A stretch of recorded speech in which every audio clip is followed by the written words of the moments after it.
എല്ലാ വിദ്യാർത്ഥികൾക്കും പുതിയൊരു വീഡിയോയിലേക്ക് സ്വാഗതം. ഈ വർഷത്തെ +1 ഹയർ സെക്കൻഡറി സെക്കൻഡ് സപ്ലിമെന്ററി അലോട്ട്മെന്റിനായിട്ടുള്ള അപേക്ഷകൾ വിദ്യാർത്ഥികൾക്ക് ഇന്ന് മുതൽ നാളെ വൈകുന്നേരം 5 മണി വരെ hskep.kerala.gov.in എന്ന വെബ്സൈറ്റ് വഴി ഓൺലൈനായിട്ട് അപേക്ഷ സമർപ്പിക്കാവുന്നതാണ്. ഫസ്റ്റ് സപ്ലിമെന്ററി അലോട്ട്മെന്റിന് അപേക്ഷിച്ചതും അതുപോലെ ഇതുവരെ അപേക്ഷിച്ച വിദ്യാർത്ഥികൾക്ക് ഈ ഒരു അലോട്ട്മെന്റിൽ അതായത് അലോട്ട്മെന്റ് കിട്ടാത്ത വിദ്യാർത്ഥികൾക്കും അതുപോലെ തന്നെ അപേക്ഷയിലെ തെറ്റ് കാരണം അഡ്മിഷൻ ലഭിക്കാതിരുന്ന വിദ്യാർത്ഥികൾക്കും ഈ ഒരു ഘട്ടത്തിൽ അപേക്ഷ സമർപ്പിക്കാവുന്നതാണ്. വിദ്യാർത്ഥികൾക്ക് കാൻഡിഡേറ്റ് ലോഗിൻ SWS എന്ന ലിങ്കിൽ ക്ലിക്ക് ചെയ്ത ശേഷം നിങ്ങൾക്ക് നിങ്ങളുടെ ആപ്ലിക്കേഷൻ നമ്പറും അതുപോലെ തന്നെ പാസ്വേഡ് നൽകി ജില്ലയും നൽകി ലോഗിൻ ചെയ്യുക. ലോഗിൻ ചെയ്ത ശേഷം വിദ്യാർത്ഥികൾക്ക് പിന്നീട് വരുന്ന പേജിൽ നിങ്ങൾക്ക് കാണാനായിട്ട് സാധിക്കും റിന്യൂ ആപ്ലിക്കേഷൻ എന്ന് പറഞ്ഞുകൊണ്ട് കാണാൻ സാധിക്കും. അപ്പോൾ ആ ഒരു ലിങ്കിൽ ക്ലിക്ക് ചെയ്യുക. ക്ലിക്ക് ചെയ്ത ശേഷം അപേക്ഷയിൽ തെറ്റുള്ള വിദ്യാർത്ഥികൾ അതായത് അതിൽ ക്ലിക്ക് ചെയ്യുന്ന സമയത്ത് വിദ്യാർത്ഥികളോട് അല്ലെങ്കിൽ ഈ ഒരു ലോഗിൻ ചെയ്യുന്ന സമയത്ത് നിങ്ങളോട് ഒരു OTP സെൻഡ് OTP എന്നുള്ള ഒരു ബട്ടൺ കാണാൻ പറ്റും. അതിൽ ക്ലിക്ക് ചെയ്ത് നിങ്ങളുടെ ഫോണിലേക്ക് വരുന്ന OTP നൽകുക. OTP എന്ന് പറഞ്ഞാൽ ഏകദേശം ഒരു 4-6 അക്കമുള്ള ഒരു നമ്പറാണ്. അപ്പോൾ അത് കറക്റ്റായിട്ട് നിങ്ങൾ നൽകി സബ്മിറ്റ് ചെയ്ത് കഴിഞ്ഞാൽ പിന്നീട് നിങ്ങൾക്ക് ആ ഒരു പേജിലേക്ക് പോകുന്നതാണ്. അവിടെ റിന്യൂ ആപ്ലിക്കേഷൻ എന്നുള്ള ലിങ്ക് കാണാം. അതിൽ ക്ലിക്ക് ചെയ്യുക. ക്ലിക്ക് ചെയ്ത ശേഷം അപേക്ഷയിൽ തെറ്റുള്ള വിദ്യാർത്ഥികൾ അപേക്ഷയിലെ തെറ്റ് തിരുത്തുക. നിങ്ങൾക്ക് സ്വന്തമായിട്ട് അപേക്ഷിക്കാൻ ബുദ്ധിമുട്ടുണ്ടെങ്കിൽ നാളെ അക്ഷയയിൽ പോയിക്കൊണ്ട് അപേക്ഷ സമർപ്പിക്കുക അല്ലെങ്കിൽ ഇന്റർനെറ്റ് കഫേകളിൽ പോയിക്കൊണ്ട് അപ്ലൈ ചെയ്യുക. അപ്പോൾ ഈ ഒരു ലോഗിൻ ചെയ്യുന്നതിന് മുമ്പായിട്ട് വിദ്യാർത്ഥികൾ ചെയ്യേണ്ട പ്രധാനപ്പെട്ട കാര്യം എന്ന് പറയുന്നത് വേക്കൻസി പരിശോധിക്കുക എന്നുള്ളതാണ്. സ്കൂൾ വൈസ് വേക്കൻസീസ് എന്നുള്ള ലിങ്കിൽ ക്ലിക്ക് ചെയ്ത ശേഷം വിദ്യാർത്ഥികൾ ചെയ്യേണ്ടത് നിങ്ങളുടെ ജില്ലയിൽ എത്ര വേക്കൻസി ഉണ്ട്, നിങ്ങൾ ഏത് ജില്ലയിലാണോ നിലവിൽ അപേക്ഷ സമർപ്പിച്ചിട്ടുള്ളത് ആ ഒരു ലോഗിനിലുള്ള ആ ഒരു ജില്ലയിലേക്കായിരിക്കും അപ്ലൈ ചെയ്യാനായിട്ട് സാധിക്കുന്നത്. അപ്പോൾ നിങ്ങൾക്ക് ഇതുപോലെ ഓരോ സ്കൂളും എത്ര വീതം വേക്കൻസി ഉണ്ട് എന്നുള്ളത് മനസ്സിലാക്കാം. ഗേൾസ് സ്കൂൾ ആണെങ്കിൽ അവിടെ ഗേൾസിന് മാത്രം, ബോയ്സ് സ്കൂൾ ആണെങ്കിൽ ബോയ്സിന് മാത്രം, കോ എഡ്യൂക്കേഷൻ സ്കൂൾ ആണെങ്കിൽ നിങ്ങൾക്ക് എല്ലാ വിദ്യാർത്ഥികൾക്കും അപേക്ഷ ഓപ്ഷൻസ് സമർപ്പിക്കാൻ സാധിക്കും. അപ്പോൾ നിങ്ങൾക്ക് ഒരു ഗേൾസ് ആണെങ്കിൽ നിങ്ങളൊരു ഗേൾ ആണെങ്കിൽ നിങ്ങൾക്ക് ഗേൾസ് സ്കൂളും അതുപോലെ തന്നെ കോ എഡ്യൂക്കേഷൻ സ്കൂളും അപ്ലൈ ചെയ്യാം. ബോയ്സ് ആണെങ്കിൽ ബോയ്സ് സ്കൂളും അതുപോലെ കോ എഡ്യൂക്കേഷൻ സ്കൂളുകളും ഓപ്ഷൻ അതായത് അപ്ലൈ ചെയ്യാവുന്നതാണ്. അപ്പോൾ വിദ്യാർത്ഥികൾ ആദ്യം തന്നെ ഒരു ലിസ്റ്റ് തയ്യാറാക്കി വെക്കുക. ഒരു ഉദാഹരണത്തിന് നിങ്ങൾ തിരുവനന്തപുരം ജില്ലയിലാണ് അപ്ലൈ ചെയ്യുന്നതെങ്കിൽ ഞാനിപ്പോൾ തിരുവനന്തപുരം ജില്ലയിലാണ് അപ്ലൈ ചെയ്യുന്നത് എന്ന് കരുതുക. അപ്പോൾ ഞാനിപ്പോൾ ഇവിടെ എനിക്ക് കുറേ സ്കൂൾ കാണാൻ സാധിക്കും. അപ്പോൾ ഇവിടെ ഞാനിപ്പോൾ കോ എഡ്യൂക്കേഷൻ സ്കൂളിൽ എനിക്ക് ആദ്യം ബയോളജി സയൻസിലേക്കാണ് അഡ്മിഷൻ വേണ്ടത് എന്ന് കരുതുക. അപ്പോൾ ഞാനിപ്പോൾ എന്ത് ചെയ്തു, ഈ ഒരു സ്കൂളിൽ ആദ്യം തന്നെ ഈ ഒരു സ്കൂളിൻ്റെ കോഡ് കറക്റ്റായിട്ട് ഞാൻ ഒരു പേപ്പറിൽ എഴുതി വെക്കുന്നു. അതിനുശേഷം ഞാനിപ്പോൾ ഈ ഒരു കോഴ്സിൻ്റെ കോഡ് 1 അത് കറക്റ്റായിട്ട് ഒരു പേപ്പറിൽ എഴുതി വെക്കുന്നു. അതുപോലെ സ്കൂളിൻ്റെ പേരും കറക്റ്റായിട്ട് എഴുതി വെക്കുന്നു. അതുപോലെ ഈ ഒരു കോഴ്സിൻ്റെ കോമ്പിനേഷനും ഒരു പേപ്പറിൽ എഴുതി വെക്കുന്നു. അതിനുശേഷം എനിക്ക് ഈ ഒരു സയൻസ് തന്നെയാണ് വേണ്ടത് എന്നുള്ളത് കൊണ്ട് തന്നെ ഞാൻ അടുത്തൊരു സ്കൂൾ നോക്കുന്നു. അപ്പോൾ ഈ ഒരു സ്കൂളിലും സയൻസ് കാണാം. അപ്പോൾ ഞാൻ ഈ ഒരു സ്കൂളിലെ കോഡും അതുപോലെ തന്നെ സ്കൂളിൻ്റെ പേര് അതുപോലെ തന്നെ ഇവിടെ എത്ര സീറ്റ് ഉണ്ട് എന്നുള്ള കാര്യങ്ങളൊക്കെ ഒരു പേപ്പറിൽ എഴുതി വെക്കുന്നു.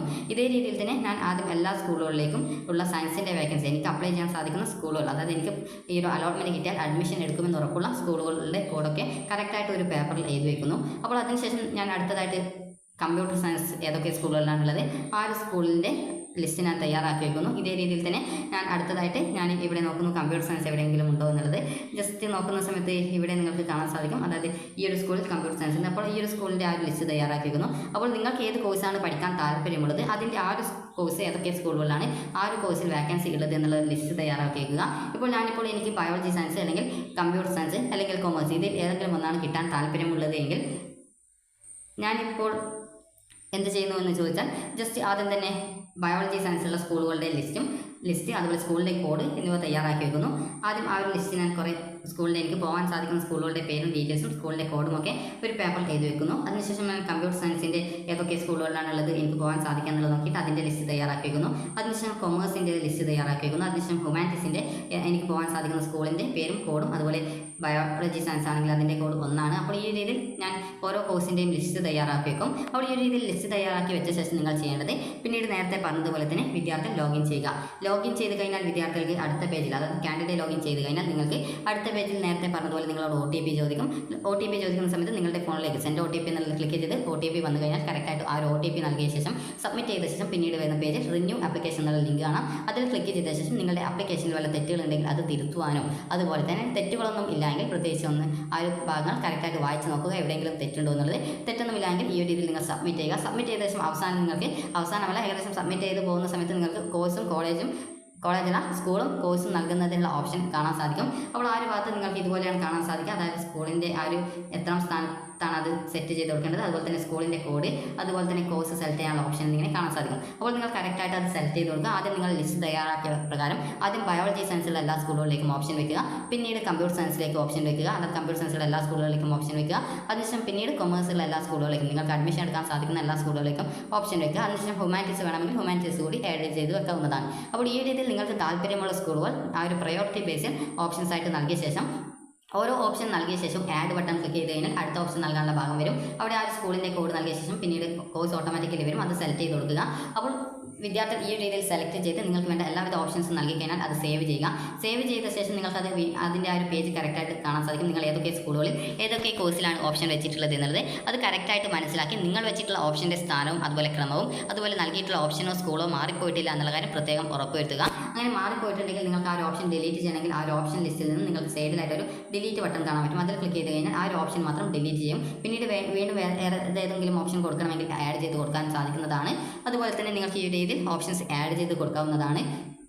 അപ്പോൾ ഇങ്ങനെ ഓപ്ഷൻസ് ഒക്കെ നൽകി നിങ്ങളുടെ ബാക്കി എല്ലാവിധ ഡീറ്റെയിൽസും നൽകിയ ശേഷം പിന്നീട് അവസാനം നിങ്ങൾക്ക് ഒരു പച്ച കളറിലുള്ള ഒരു പേജ് വരുന്നതാണ്. ആ ഒരു പച്ച കളർ പേജിൽ കറക്റ്റായിട്ട് നിങ്ങളുടെ പ്രിവ്യൂ പേജാണ്. അപ്പോൾ നിങ്ങളുടെ ആപ്ലിക്കേഷനിലെ എല്ലാവിധ ഡീറ്റെയിൽസും കാണാൻ സാധിക്കും. അപ്പോൾ നിങ്ങളുടെ പേര്, നിങ്ങൾ പഠിച്ച സ്കൂളിൻ്റെ ഡീറ്റെയിൽസ്, അതുപോലെ തന്നെ നിങ്ങളുടെ അഡ്രസ്സ്, ഫോൺ നമ്പർ, അതുപോലെ തന്നെയുള്ള നിങ്ങൾ നൽകിയിട്ടുള്ള ഓപ്ഷൻസ് എന്നിവയൊക്കെ നിങ്ങൾക്ക് എല്ലാവിധ കാര്യങ്ങളും മനസ്സിലാക്കാൻ സാധിക്കും. അപ്പോൾ നിങ്ങൾ നൽകിയിട്ടുള്ള ഓപ്ഷൻസ് എവിടെ അലോട്ട്മെൻറ്റ് കിട്ടിയാൽ നിങ്ങൾ അഡ്മിഷൻ എടുക്കുമെന്ന് ഉറപ്പുണ്ടായിരിക്കണം. അങ്ങനെ ഇല്ല എങ്കിൽ നിങ്ങൾക്ക് അവിടെ എഡിറ്റ് ബട്ടൺ ഉണ്ട്, ഒരു പെൻസിൽ ഐക്കൺ കാണാൻ പറ്റും. അതിൽ ക്ലിക്ക് ചെയ്തുകൊണ്ട് വിദ്യാർത്ഥികൾക്ക് ആ ഒരു ഓപ്ഷൻ എഡിറ്റ് ചെയ്യാം. അതുപോലെ ആപ്ലിക്കേഷനിൽ ഏതെങ്കിലും വിവരങ്ങൾ തെറ്റുണ്ടെങ്കിൽ, നിങ്ങളുടെ മാർക്ക് ഡീറ്റെയിൽസോ മറ്റോ തെറ്റുണ്ടെങ്കിൽ അത് കറക്റ്റായിട്ട് എഡിറ്റ് ചെയ്യാം. അതുപോലെ EWS സർട്ടിഫിക്കറ്റ് ഉണ്ട് എന്ന് പറഞ്ഞിട്ടുള്ള വിദ്യാർത്ഥികൾക്ക് അതില്ലെങ്കിൽ അത് റിമൂവ് ചെയ്ത് കൊടുക്കാം. അപ്പോൾ ഈ രീതിയിൽ നിങ്ങൾക്ക് നിങ്ങളുടെ ആപ്ലിക്കേഷൻ കറക്റ്റായിട്ട് എന്തൊക്കെ എഡിറ്റ് ചെയ്യണം അതൊക്കെ കറക്റ്റായിട്ട് ചെയ്യാവുന്നതാണ്. അപ്പോൾ അതിനുശേഷം അവസാനത്തെ പേജിൽ നിങ്ങൾക്ക് വീണ്ടും പ്രിവ്യൂ പേജ് നിങ്ങൾക്ക് കാണാൻ പറ്റും. അതിനുശേഷം ആ ഒരു പേജിൽ ഇതുപോലെ ഒരു ജസ്റ്റ് ക്ലിക്ക് ചെയ്യാനുള്ള ഒരു ബട്ടൺ ഉണ്ടാവും. അതിൽ പറഞ്ഞിരിക്കുന്നത് നിങ്ങൾ മുകളിൽ നൽകിയിട്ടുള്ള എല്ലാവിധ ഡീറ്റെയിൽസും കറക്റ്റ് ആണ്. ഇതിൽ എവിടെ ഓപ്ഷൻ അലോട്ട്മെൻറ്റ് കിട്ടിയാൽ നിങ്ങൾ അഡ്മിഷൻ എടുക്കുമെന്നുള്ളതാണ്. അപ്പോൾ നിങ്ങൾ നൽകിയുള്ള ഡീറ്റെയിൽസ് ഒക്കെ കറക്റ്റ് ആണെങ്കിൽ അവിടെ ടിക്ക് ചെയ്യുക. വീണ്ടും ഒരു തവണ കൂടി ജസ്റ്റ് ഒന്ന് പ്രിവ്യൂ പേജ് നോക്കി എവിടെയും തെറ്റില്ല എന്നുള്ള കാര്യം പ്രത്യേകം ഉറപ്പുവരുത്തുക. കാരണം ഒരു തവണ കൺഫർമേഷൻ ചെയ്ത് കഴിഞ്ഞാൽ പിന്നീട് എഡിറ്റ് ചെയ്യാൻ സാധിക്കുന്നതല്ല. അപ്പോൾ അതിനുശേഷം വിദ്യാർത്ഥികൾക്ക് പിന്നീട് ഏറ്റവും താഴെയായിട്ട് കൺഫർമേഷൻ, അത് ഫൈനൽ കൺഫർമേഷൻ ബട്ടൺ കാണാം. അതിൽ ക്ലിക്ക് ചെയ്ത് കഴിഞ്ഞാൽ നിങ്ങളുടെ ആപ്ലിക്കേഷൻ സബ്മിറ്റഡ് ആയി എന്നുള്ളത് മനസ്സിലാക്കാം. അങ്ങനെ സബ്മിറ്റ് ചെയ്ത് കഴിഞ്ഞാൽ പിന്നീട് നിങ്ങൾക്ക് ഹോം പേജല്ല ജസ്റ്റ് നെക്സ്റ്റ് ഉള്ള പേജിൽ നിങ്ങൾക്ക് ആ ഇവിടെ ആപ്ലിക്കേഷൻ പ്രിന്റ് എന്ന് പറഞ്ഞ ഓപ്ഷൻ കാണാം. അത് പ്രിന്റ് ആപ്ലിക്കേഷൻ എന്ന് പറഞ്ഞുകൊണ്ട് കാണാം. അപ്പോൾ അതിൽ ക്ലിക്ക് ചെയ്ത് നിങ്ങളുടെ ആപ്ലിക്കേഷൻ്റെ PDF പ്രിന്റ് ഔട്ട് ആയിട്ട് എടുക്കുക. അപ്പോൾ അത് നിങ്ങൾ എവിടെയെങ്കിലും സൂക്ഷിച്ച് വെക്കുക. അതുപോലെ ആ ഒരു ആപ്ലിക്കേഷൻ്റെ പേര് ജസ്റ്റ് ഈ ഒരു +1 ആപ്ലിക്കേഷൻ മറ്റോ പേര് കൊടുത്ത് കറക്റ്റായിട്ട് ആ ഒരു ആപ്ലിക്കേഷൻ്റെ ഒരു പ്രിന്റ് ഔട്ട് കൂടി എടുത്തു വെക്കാനായിട്ട് ശ്രദ്ധിക്കുക. അപ്പോൾ ഇത്ര മാത്രമാണ് ഈ വിദ്യാർത്ഥികൾക്ക് ഈ ഒരു സെക്കൻഡ് സപ്ലിമെൻ്ററി അപേക്ഷ സമർപ്പിക്കാനുള്ള രീതി എന്ന് പറയുന്നത്. ഇനി വിദ്യാർത്ഥികൾക്ക് ആർക്കൊക്കെയാണ് ഈ ഒരു സെക്കൻഡ് സപ്ലിമെൻ്ററി അലോട്ട്മെൻറ്റിൽ അപേക്ഷ സമർപ്പിക്കുവാൻ സാധിക്കുക എന്നുള്ളത് നോക്കാം. അപ്പോൾ സെക്കൻഡ് സപ്ലിമെൻ്ററി അലോട്ട്മെൻറ്റിൽ അപേക്ഷ സമർപ്പിക്കാൻ സാധിക്കുന്ന വിദ്യാർത്ഥികൾ എന്ന് പറയുന്നത് നിങ്ങൾക്ക് ഇതുവരെ അലോട്ട്മെൻറ്റിനായിട്ട് അപേക്ഷ സമർപ്പിക്കുകയും എന്നാൽ അലോട്ട്മെൻറ്റ് കിട്ടാത്ത ഒരു വിദ്യാർത്ഥിക്ക് അപേക്ഷ സമർപ്പിക്കാവുന്നതാണ്. അതുപോലെ തന്നെ ഇതുവരെയായിട്ട് അലോട്ട്മെൻറ്റിന് അപേക്ഷിച്ചു എന്നാൽ അലോട്ട്മെൻറ്റും കിട്ടി, എന്നാൽ അലോട്ട്മെൻറ്റ് ലഭിച്ച സ്കൂളിൽ പോയ സമയത്ത് ആപ്ലിക്കേഷൻ തെറ്റ് വന്നിട്ടുള്ള വിദ്യാർത്ഥിക്ക് അഡ്മിഷൻ തരാതിരിക്കും. അപ്പോൾ അങ്ങനെയുള്ള വിദ്യാർത്ഥികൾ ആപ്ലിക്കേഷൻ്റെ തെറ്റ് തിരുത്തിയിട്ട് വേണം ഈ ഒരു ആപ്ലിക്കേഷൻ നൽകുന്നതിനായിട്ട്. അതുപോലെ പുതിയ ഓപ്ഷനുകൾ നൽകേണ്ടതാണ്. അതുപോലെ മുൻപ് അലോട്ട്മെൻറ്റിന് അപേക്ഷിക്കുകയും എന്നാൽ ആപ്ലിക്കേഷൻ കൺഫർമേഷൻ ചെയ്യാതിരുന്ന വിദ്യാർത്ഥികളുണ്ടാവും. അങ്ങനെയുള്ള വിദ്യാർത്ഥികൾക്കും ഈ ഒരു ആപ്ലിക്കേഷൻ നൽകാവുന്നതാണ്. അതുപോലെ തന്നെ രണ്ടാം സപ്ലിമെൻ്ററി അലോട്ട്മെൻറ്റിന് വിദ്യാർത്ഥികൾക്ക് നിലവിൽ ഈ ഒരു വേക്കൻസി ലിസ്റ്റ് പരിശോധിക്കുക. കാരണം നിരവധി വേക്കൻസീസ് ആണുള്ളത്. നിങ്ങൾക്ക് താല്പര്യമുള്ള വിദ്യാർത്ഥികൾക്ക് ബയോളജി സയൻസ് തന്നെ കിട്ടാൻ സാധ്യതയുണ്ട്. കാരണം പല സ്കൂളുകളിലും ഏകദേശം കുറേ സീറ്റ് ബാക്കിയുണ്ട്.